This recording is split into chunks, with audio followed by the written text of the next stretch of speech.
Hey everyone, welcome to Develop with Aakash. Today we are going to solve a problem that every developer gets to ask in the interview. So the problem is reverse the string. So in this video, I'm going to show you two different ways to reverse a string. One is a basic naive method which takes time, and another one is a fast method which is space optimized as well as time optimized. And don't worry, I will go through line by line of the code so that even if you are a beginner, you will like feel like a pro by the end of this video. Okay, so now let's not waste the time and let's start the video. So first of all, you can see I have a class over here, reverse string. Now I have a method named as reverse string. So first of all, what I'm going to do, I will show you a naive method to approach this problem.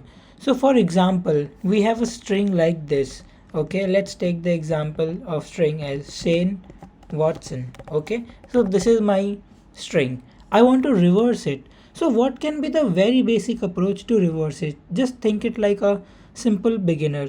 See, if you are here and if you want to reverse it, what you are going to do, you will be just taking this last alphabet and put this alphabet to the first. Okay, the last second alphabet, this will come to the second, the last third alphabet, it will come to the third, and similarly TAW. So it is reversed now. So you have to start from last and create a new string like this. Okay, so you have to start from last and go till first. So what is the way to do this? We have to use a loop. You have guessed it right, we have to use a loop. So let's remove this and let's use a loop. So for loop we are using, and what do we need? We need this element, right? N.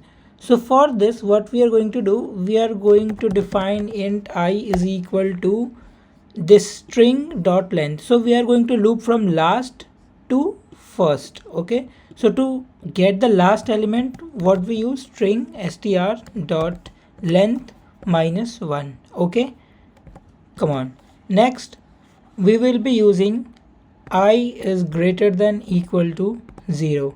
So till when we want this loop to run? Until I is greater than equal to 0, till 0th element. Okay, and then we will have I minus minus. Okay, so this is our loop, and inside this loop what we are going to do, we are going to pick the last element and embed it to a new first element. So for that we need to define a string. Okay, string, let's name the string as rev, which is reverse, and we will reverse the string and store it in this variable. So now this rev plus equal to, what does it mean? It simply means rev equal to rev plus the last element, the last alphabet. So how do we get the last alphabet?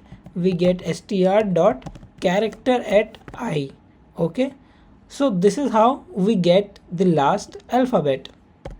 Okay, so we are facing some problem here, initialize variable. Okay, so we need to initialize this variable as well. So let's initialize this as empty string. Okay, and now in this rev we have our answer stored. So now what do we need to do? We need to return this. So return rev, as we are returning a string, so we are returning rev. So when we take this function reverse string and when we go to main, okay, when we go to main, we will be able to see here reverse string. Okay, so reverse string Shane Watson. Now we will reverse it and let's run this. So you can see we have run this and we have got the reverse of a string over here. Okay, cool. The next way, so you can see over here, this way this has some problems. What are the problems over here? The first problem is we are using a loop. So loop surely takes a time, and the other very important major problem what I can see, we are defining a string rev, and then what we are doing, we are always adding a new character.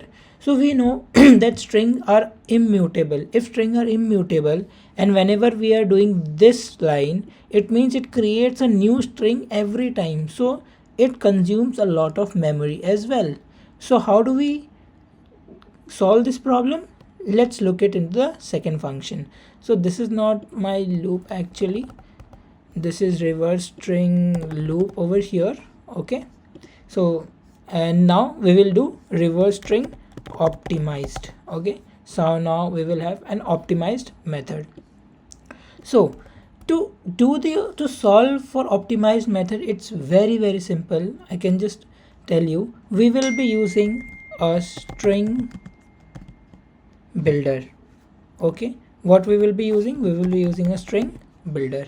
So with the help of string builder, we will be able to solve this problem very easily. Now what is a string builder? A string builder is a string only, but it is mutable. Okay, so when we are using mutable, it means we will save this memory leak over here. Okay, so now what we will do, we will simply return new string builder. Okay, so when I say return new string builder, what does it mean? It means we are creating a new string builder. Like we create a string over here. Now with the help of new keyword also, we can create a new string builder. And what should be the string?